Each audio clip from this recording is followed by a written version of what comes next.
सुप्रभात बच्चों, कैसे हो आप सब। मैं आशा करती हूँ आप सब बहुत अच्छे होंगे, खूब मज़े कर रहे होंगे। आओ बच्चों, हिंदी की कक्षा में आपका स्वागत करती हूँ। आओ बच्चों, हम अध्याय संख्या 9 के साथ आज की कक्षा प्रारंभ करें, जिसमें हम बात करेंगे आज ताजमहल के बारे में, और जो कि हमारा ताजमहल जो है प्राचीन स्मारक है बच्चों, प्राचीन स्मारक है। सबसे पहले हम पाठ प्रवेश देख लेते हैं बच्चों। विश्व के 7 अजूबों में से एक क्या है? ताजमहल है। इसके बारे में जानने के लिए पाठ पढ़िए। आओ बच्चों, हम पाठ पढ़ते। 300 से अधिक वर्ष बीत गए जब बादशाह शाहजहां ने ताजमहल बनवाया था, परंतु आज भी इसकी सुंदरता मन को मोह लेती है। 300 वर्ष से अधिक हो गए बच्चों जब बादशाह जो थे उन्होंने ताजमहल का निर्माण करवाया था, परंतु इसकी सुंदरता आज तक उतनी ही सुंदरता लिए हुए है, परंतु आज तक इसकी सुंदरता वैसी ही बनी हुई है जो कि मन को मोह लेती है। पूर्णिमा की रात में चांदनी जब छिटक रही होती है तो उस समय कल कल बहती यमुना के किनारे संगमरमर से बने दूधिया ताजमहल का रूप रंग देखते ही बनता है।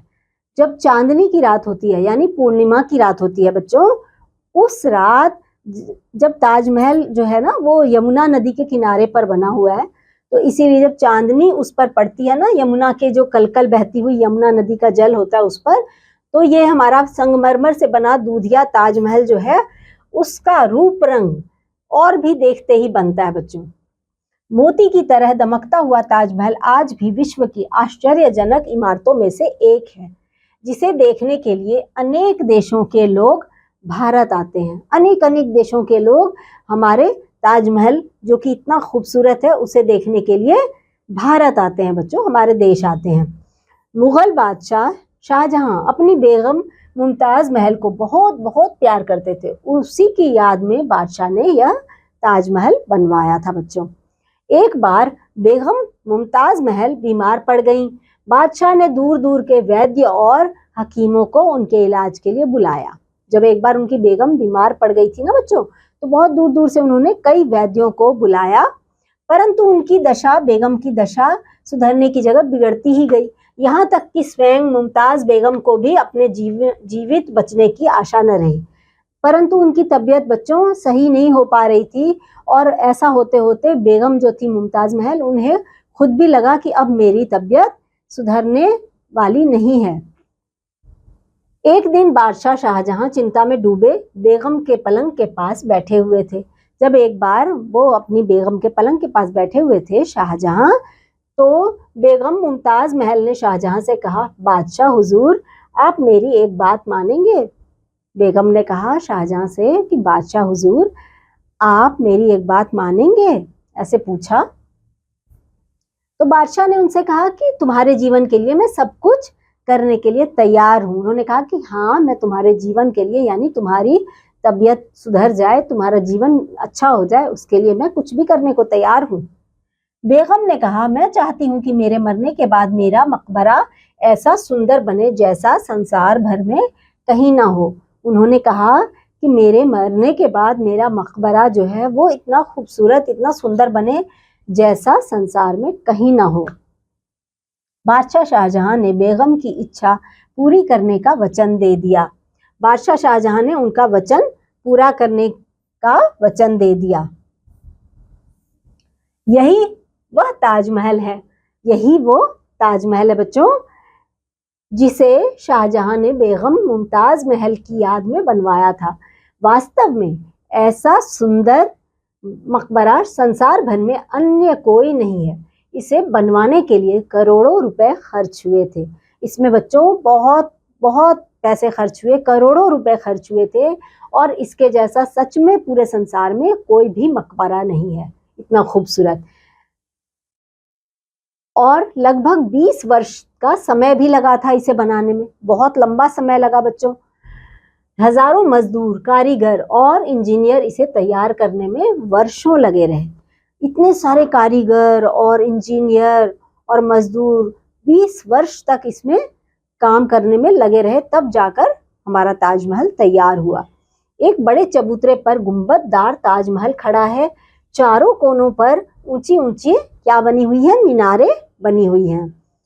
संगमरमर और बहुमूल्य पत्थरों की नक्काशी देखकर आश्चर्य होता है। संगमरमर से बना हुआ है और इसकी जो नक्काशी है ना, वो देखकर बहुत ही आश्चर्य होता है बच्चा। संगमरमर से बना हुआ है और इसकी नक्काशी देखकर बहुत ही आश्चर्य होता है बच्चों, क्योंकि वो बहुत ही बेहतरीन बना हुआ है। सामने नहर के दोनों ओर वृक्षों की हरियाली लहराती है और जल में ताजमहल का प्रतिबिंब मन को मोह लेता है। जल जो कि यमुना नदी का जल है, उसमें ताजमहल की जो परछाई आती रहती है वो भी देख के हमारा मन मोह लेता है।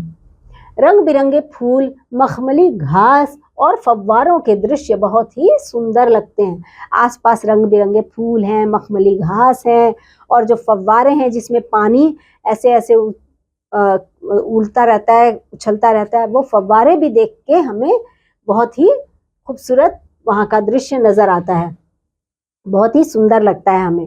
बेगम की मृत्यु के बाद जब शाहजहां का निधन हुआ तो उन्हें भी ताजमहल में दफनाया गया। जब बेगम की मृत्यु के बाद शाहजहां का भी निधन हुआ तो उन्हें भी वहीं ताजमहल में ही दफनाया गया। ताजमहल के भीतर मुमताज महल के साथ शाहजहां की कब्र भी बनी हुई है। ये कब्रें नीचे एक तहखाने में बनी हैं। नीचे एक तहखाना है बच्चों, वहीं पर इनकी दोनों की कब्रें हैं, जहां हर समय अंधेरा रहता है। दर्शकों को तहखाने में कब्रें देखने के लिए मोमबत्ती या लालटेन का सहारा लेना पड़ता है। और बच्चों, संसार का कोई भी अतिथि या सैलानी जब भारत आता है तो आगरा का ताजमहल अवश्य देखने जाता है। जब भी संसार के किसी भी कोने से कोई भी सैलानी या पर्यटक आता है बच्चों, तो वो हमारे भारत देश का ताजमहल ज़रूर देखने जाता है, क्योंकि उसने सब लोगों से इतना उसके बारे में, उसकी खूबसूरती के बारे में सुना होता है। तो वो सोचता है कि जब मैं भारत जाऊंगा तो मैं ताजमहल ज़रूर देखूंगा। तो बच्चों, ताजमहल के बारे में जानकारी आपको कैसी लगी? अच्छी लगी ना? आओ कुछ शब्दों के अर्थ भी जान लेते हैं। पूर्णिमा, जब आकाश में पूरा सर्कल वाला चांद दिखाई देता है तो वो पूर्णिमा। और आश्चर्यजनक यानी हैरानी पैदा करने वाला। बेगम यानी रानी, बहुमूल्य यानी कीमती, दशा यानी हालत, अतिथि यानी मेहमान, बिंब यानी परछाई, निधन का मतलब मृत्यु। ताजमहल कहाँ स्थित है बच्चों? ताजमहल आगरा में स्थित है। ताजमहल किस पत्थर का बना है? ताजमहल संगमरमर के पत्थर का बना है। ताजमहल किस नदी के किनारे बनाया गया है? ताजमहल यमुना नदी के किनारे बनाया गया बच्चों। शाहजहां, मुमताज महल कौन थी? शाहजहां की बेगम, औरंगजेब की बेगम। किसकी? शाहजहां की बेगम थी, है ना? तो हम इस पर सही का निशान लगाएंगे। ताजमहल बनवाने में कितना समय लगा था? 10 वर्ष, 15 वर्ष या 20 वर्ष? वहाँ 20 वर्ष लगे थे ना बच्चों, तो हम यहाँ पर सही का निशान लगाएंगे। आप देखिए यहाँ पर कुछ और अभ्यास के कार्य हैं जिन्हें आप अपनी अभ्यास पुस्तिका में स्वयं कीजिएगा बच्चों। तो मैं अब आपसे अगले अध्याय में मिलूंगी, तब तक के लिए बाय।